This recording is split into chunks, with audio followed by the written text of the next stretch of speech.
Bonjour et bienvenue sur ce nouveau tutoriel Onshape.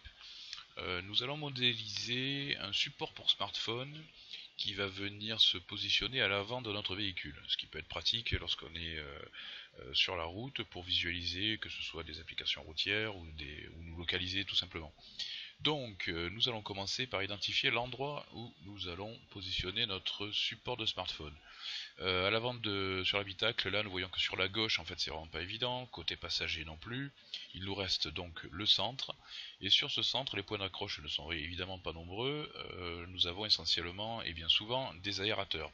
Donc nous allons nous caler sur ces aérateurs en prenant des cotations, de façon à venir placer le smartphone sur cette partie-là, partie centrale, et que nous allons orienter vers le pilote. Donc pour cela, à l'aide de notre Piacolis favori, nous prenons les codes suivantes. Le séparateur central, l'épaisseur de chacune des lattes, ici 3 mm, et puis la distance qui sépare chacune des lattes pour pouvoir venir y insérer par exemple des cubes en fait qui vont venir caler notre support. Et puis ici nous allons prendre aussi un code supplémentaire, la distance qui sépare le bouton qui permet d'orienter le flux d'air de façon à conserver au maximum les fonctionnalités de notre aérateur. Donc ici on est ok au niveau de cette cotation là pour l'accroche, et nous allons aussi récupérer les cotes de notre smartphone. Là, en l'occurrence, il s'agit d'un Samsung A50. Les cotes importantes vont être évidemment la largeur, l'épaisseur.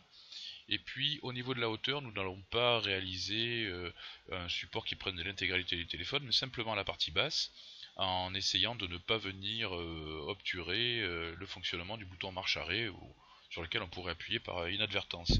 Donc on va se contenter simplement de la partie basse. En code supplémentaire, nous allons récupérer de façon à en chasser le smartphone assez correctement. Ici, la distance qui va séparer le bord du smartphone des premières entrées de périphérique, c'est-à-dire en fait le son en l'occurrence et puis l'alimentation. Et puis nous récupérons aussi en fait l'arrondi qui se trouve au bas du smartphone de façon à ce que notre téléphone vienne s'en chasser correctement.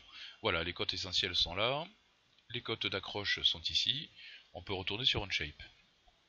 Donc sur Onshape, ici nous allons commencer par créer une part que l'on va nommer holder par exemple, et à créer un premier sketch. Donc notre plan principal va être le top, je clique sur top et puis je viens me positionner grâce à l'outil de sélection des vues ici à droite sur le plan en question. Nous allons créer en fait un rectangle avec point central, donc je sélectionne le centre de mon plan, voilà, et nous allons lui donner les cotes du smartphone. Donc ici pour la largeur nous avions 77, je vais mettre 77,5 histoire de laisser un tout petit peu de marge, et puis pour la hauteur nous avions vu que nous avions 85 mm pour ne pas venir gêner le bouton on-off. Nous allons créer donc à partir de l'outil Sketch Fillet les congés nécessaires au bas du smartphone. Donc je sélectionne l'outil, je clique sur la ligne ici et puis celle-ci. Je vais lui donner un rayon qui va correspondre à ce que j'avais coté. Donc on avait un rayon de 9. Donc je fais un double clic, je tape 9 pour 9 mm. Et puis on va faire la même chose de l'autre côté, donc je sélectionne cette ligne là et celle-ci, toujours avec l'outil Sketch Fillet, et nous avons notre rayon de 9 qui est ici. Je valide. À présent notre modèle n'est pas trop mal, mais nous allons rajouter une petite chose, c'est qu'en fait ici je voudrais pouvoir laisser libre, lorsque l'on va créer notre profil, je voudrais pouvoir laisser libre le bas du smartphone pour pouvoir y insérer l'alimentation et par exemple une entrée audio. Donc je vais utiliser l'outil qui se trouve sur ce chemin là, dans la partie trim là, l'outil split qui va nous permettre de couper en plusieurs parties cette zone là de façon à sélectionner les parties du chemin en fait que va suivre le profil assez facilement. Donc je coupe ma ligne une première fois ici, je la coupe une deuxième fois ici, et maintenant je vais coter la distance de ce point là au bord du smartphone. Donc on a vu qu'on avait 13 mm, et puis même chose de ce côté là, je clique sur mon point, je clique sur le bord, et ici je vais intimer 13 mm. Voilà, donc on va suivre ce chemin là, cette ligne là, cet arrondi, et puis cette partie là, pour venir positionner notre téléphone. Je valide mon sketch et maintenant nous allons l'extruder. Donc l'outil extrusion ici. Quel sketch en question? Le sketch numéro 1, je clique simplement dessus. Ici, j'estime une profondeur de 2 mm, ça sera largement suffisant. Je valide et j'ai mon fond de support. Voilà. À présent, nous allons créer donc un profil qui va venir courir le long de ce support en partant du haut. Donc je positionne mon profil déjà sur la partie arrière ici. Je vais l'aider avec la position orthonormée back. Et je vais créer un nouveau sketch. Donc ce sketch, quel va être son plan? Nous allons utiliser simplement l'arrière en fait de notre pièce ici. Donc je clique là-dessus. Face of Extrude, je vérifie bien que ce ne soit pas le plan back, mais bel et bien ma face en question. Et ici, nous allons créer avec l'outil ligne un profil assez simple. Donc je pars du point depuis lequel le profil va être balayé. Tac.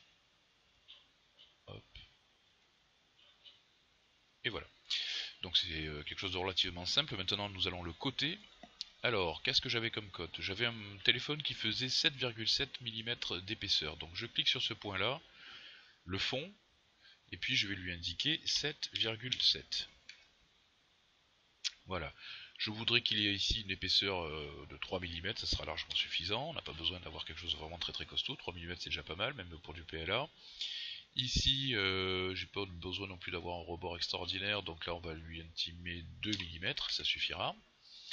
Et puis là, pareil, sur cette distance-là, je pense que un petit, admettons, peut-être 4 mm, allez, un peu plus, va pour 5. Voilà, 5 ça suffira pour pouvoir le maintenir. Donc voilà, ben, tout est coté. Nous allons pour le style rajouter un petit congé, donc Sketch Fillet, toujours notre outil très utile. Hein. Je sélectionne cette ligne là, celle-ci, et en rayon, nous allons mettre un rayon de 2 mm par exemple.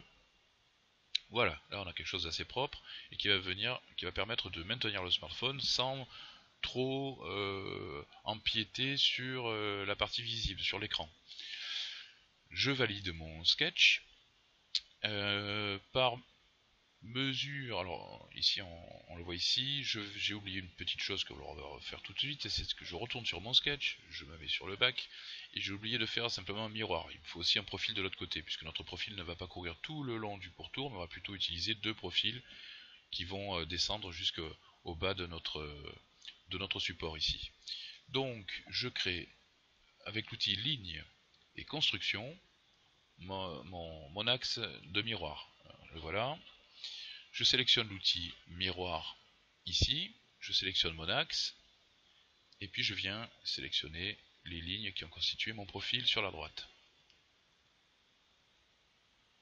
Voilà. Là maintenant, je peux terminer mon sketch. Ici, je vois que j'ai mes deux profils qui vont courir le long de mon plan. Je reviens sur le plan général, nous allons faire donc un balayage. Donc je clique sur l'outil Sweep. Alors, quelles sont les faces que nous allons balayer? Nous allons commencer par la partie gauche, ici. Les faces en question, ça va être donc ce profil-là. Quel va être maintenant le chemin? Donc je sélectionne Sweep Path. Quel est le chemin qu'il va suivre? Ça va être le chemin du bon sketch 1. Mais on sait que le sketch, une fois qu'il est terminé, est invisible. Donc je clique sur le petit icône avec un œil ici de façon à l'afficher. Et puis je vais tourner mon modèle de façon à ce que mon sketch ici soit au premier plan. Donc Sweep Path, ici je retrouve la première partie de mon chemin, l'arrondi ici, et puis je zoome un peu, la petite séparation que l'on avait opérée tout à l'heure. Voilà. Donc là j'ai la partie qui va venir soutenir mon smartphone sur la partie, du côté gauche. Je valide. Et nous allons faire exactement la même chose du côté droit, donc Sweep Path, ok. Ici, donc j'affiche mon sketch numéro 2, celui sur lequel se trouvent les profils. Je sélectionne mon profil. Je clique sur Sweep Path pour sélectionner le chemin en question. Mon premier sketch est toujours visible. Je tourne mon modèle. Je clique et sélectionne le chemin en question. Voilà. Ok, à partir de là, j'ai bien sélectionné Add ici, de façon à l'ajouter au part qui est déjà en cours. À partir de là, nous allons créer un petit filet sur le modèle existant là, qui va venir adoucir un petit peu l'enchâssement du téléphone. Donc je clique ici, le filet là de 5 c'est peut-être un petit peu gros, on va mettre 2,5, 2 mm et demi, voilà. Et puis je vais sélectionner l'autre partie ici interne. Alors ici j'ai la propagation de tangente, c'est-à-dire qu'en fait on va suivre à partir de là la tangente qui vient accompagner le chemin jusque dans cette partie là. Vous voyez, et même chose de l'autre côté. Voilà. Ben voilà, c'est tout pour la première partie. Nous allons à présent venir modéliser l'accroche qui se trouve à l'arrière.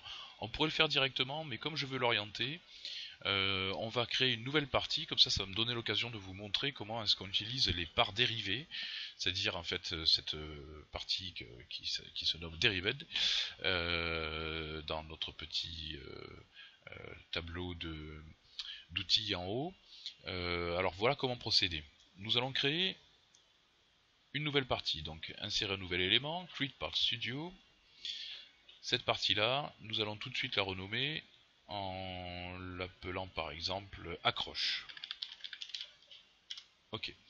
L'accroche, elle va constituer en fait, je reviens sur ma photo ici, en différents rectangles, on va dire des différents cubes qui vont venir s'insérer en fait dans les pales, entre les pales de l'aérateur, mais qui ensuite vont permettre d'orienter le smartphone légèrement vers le conducteur et légèrement vers le haut aussi. De façon, on ne va pas avoir un smartphone complètement aligné sur l'axe central du véhicule, simplement une question de visualisation en fait.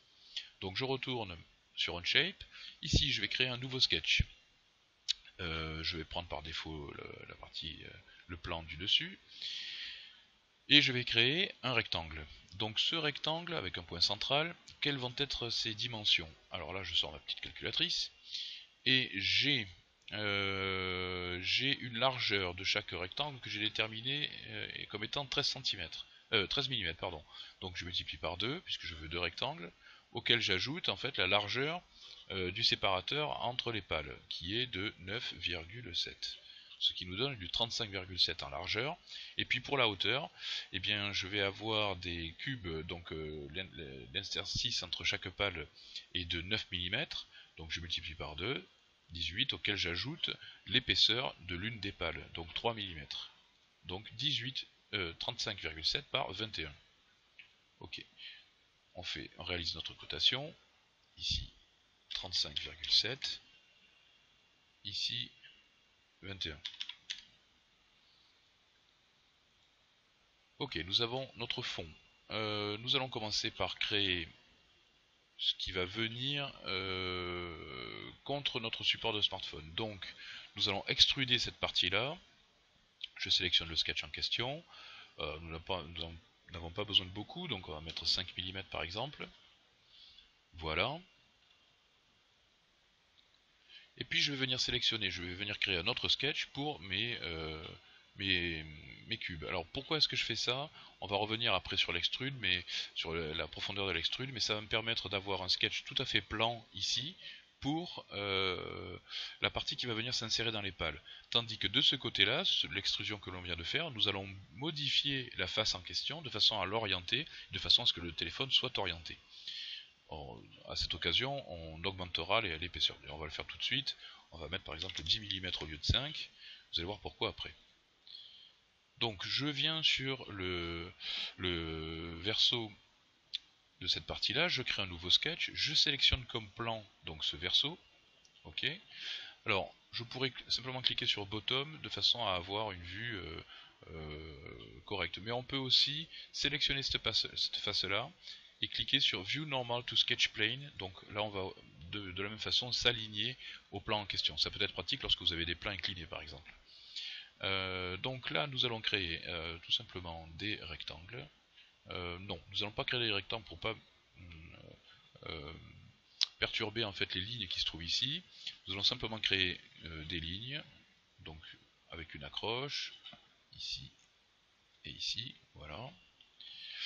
Et puis un plan de symétrie suffira tout à fait. Donc ma ligne de construction, je prends le milieu ici à ici, ok, ligne de construction, le milieu au milieu, ok. Je vais donner mes cotes, donc ici, je sais que nous avions 9 mm, tandis que sur la longueur, nous avions 13. Ok. J'utilise l'outil miroir en haut à gauche, je sélectionne ma ligne, et puis ces deux lignes-là. Même chose, miroir ici, et puis je sélectionne les 4 lignes qui se trouvent là. Voilà. Donc là, nous avons notre sketch avec les 4 parties que l'on va pouvoir venir extruder. Donc extrusion, je sélectionne mes 4 parties. 1, 2, 3, 4. Nous allons leur donner une profondeur de 2 mm, de 20 mm, pardon, ce sera largement suffisant, ça permettra de pouvoir maintenir le smartphone, y compris si c'est un téléphone un peu lourd. Voilà, et maintenant nous allons devoir orienter, donc je valide, nous allons vouloir orienter en fait cette face-là, de façon à pouvoir orienter notre téléphone. C'est-à-dire qu'en fait, moi je veux que le téléphone soit légèrement orienté vers le conducteur. Donc nous allons cliquer ici sur l'outil Move Face. Je sélectionne ma face en question. Voilà. Par défaut, il nous crée un offset. Hein. Nous allons choisir, nous, Rotate. Donc une rotation. Une rotation sur quel axe? Si je me positionne comme ceci, alors je vais cliquer sur top pour qu'on soit bien d'équerre là. Si je me positionne comme ceci, je voudrais que le téléphone en fait ait une orientation avec un angle, avec un, comment dire, avec un axe plutôt de ce côté-là. Donc je vais cliquer sur cet axe-là. Ici, je vais donner par exemple 10 degrés, ok. Et je vais retourner en cliquant sur la direction opposée ici, le sens, voilà, de l'orientation de ma face. Donc le téléphone va tout de suite s'orienter, pour simplifier, vers la gauche. Ok, on le voit mieux de dessus. Ça c'est ma première move face, je valide. Et à présent, nous allons faire à nouveau un move face, donc move face numéro 2. Je sélectionne à nouveau ma face. Et là maintenant je voudrais que cette face là en fait positionne le téléphone vers le haut. Donc je vais sélectionner ici la partie rotate, et sur l'axe en question, je vais prendre par exemple celle-ci, je vais lui donner 10 degrés, complètement au hasard, mais voilà. Et je vois que j'arrive, vous voyez, un petit peu vraiment dans les limites en fait de l'épaisseur que nous avions tout à l'heure. Donc je vais simplement rajouter 8 au lieu de 10, ça me permettra d'être un peu plus safe à cet endroit-là. Ok. Voilà, donc j'ai orienté ma face, nous allons la voir de façon à ce que le téléphone regarde vers la gauche et soit orienté vers le haut. Ok, voilà, à présent nous allons venir insérer en fait notre accroche dans notre holder précédemment réalisé.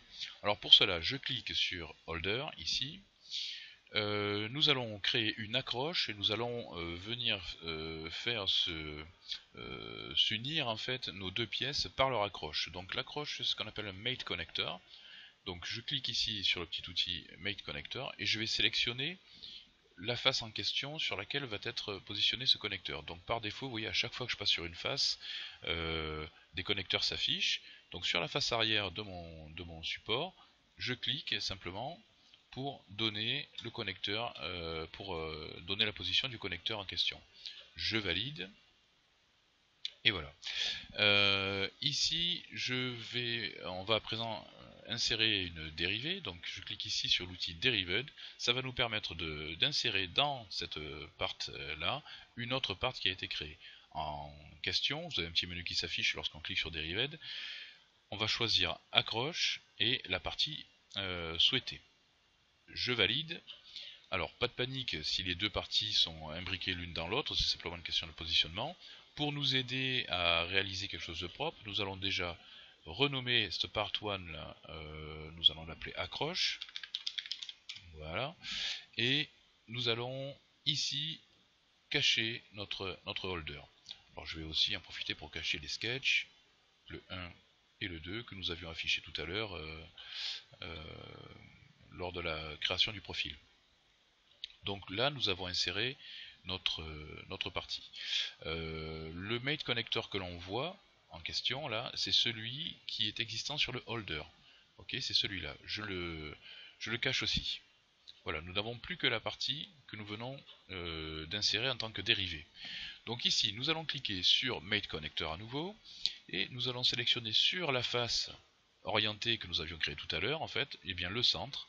Donc ici, voilà, on voit bien là, le connecteur numéro 2.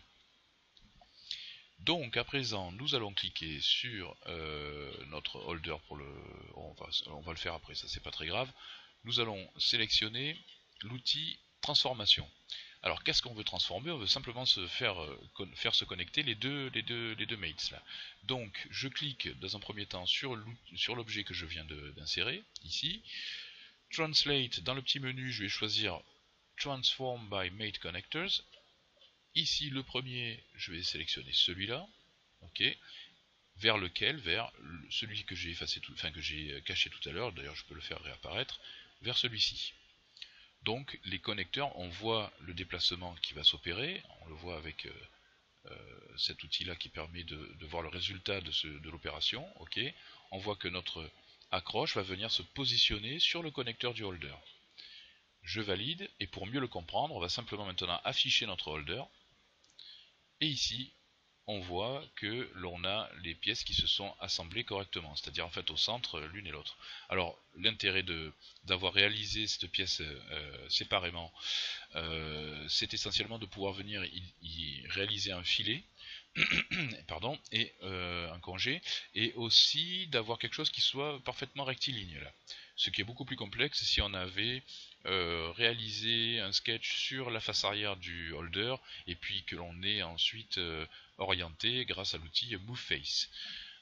Donc à présent on va faire une opération booléenne de façon à n'obtenir plus qu'un seul modèle. Donc je clique ici sur Boolean. Quels sont les outils? Alors je vais sélectionner le dérivé, l'accroche que l'on vient d'insérer, et puis le holder qui se trouve là. Là, il ne crée plus qu'un seul objet, je valide. Pourquoi? Pour deux raisons. La première, c'est que ça va nous permettre d'avoir un seul objet lorsque l'on va vouloir l'exporter, et surtout ça va nous permettre de réaliser par exemple un congé, de façon à renforcer un petit peu le support avant l'exportation. Donc je clique ici en haut sur Fillet. Entity sous Fillet, je vais sélectionner les arêtes que l'on voit ici. Donc je clique une première fois, je vais régler mon rayon, on va supposer, là c'est un petit peu fort, on va supposer à 2 mm par exemple. Voilà, là c'est pas trop mal. Et puis je continue de sélectionner mes lignes, en fait, mes arêtes ici, ici, et la dernière qui se trouve là. Voilà. Je valide. Et voilà, nous avons, alors je vais cacher en fait les deux mate connectors pour voir le modèle un peu plus clairement. Et voilà, là nous avons notre modèle complet, réalisé à partir de deux parties, de deux pièces assemblées grâce à l'outil dérivé. Nous avons vu qu'ensuite nous pouvions simplement faire une opération booléenne pour les réunir, et puis un filet pour les solidariser davantage. Voilà, écoutez, c'est à peu près tout. On va renommer ici notre partie en l'appelant support 01 par exemple.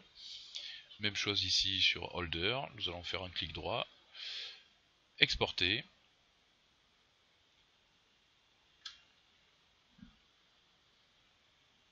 En STL, millimètre, ici résolution medium, ça ira tout à fait. Et on va l'appeler holder 6. Voilà, je vous remercie d'avoir suivi cette vidéo. Si ça vous plaît, n'hésitez pas à liker. Et puis à bientôt pour d'autres petits tutos sur Onshape et découvrir ces fonctionnalités extraordinaires. Merci.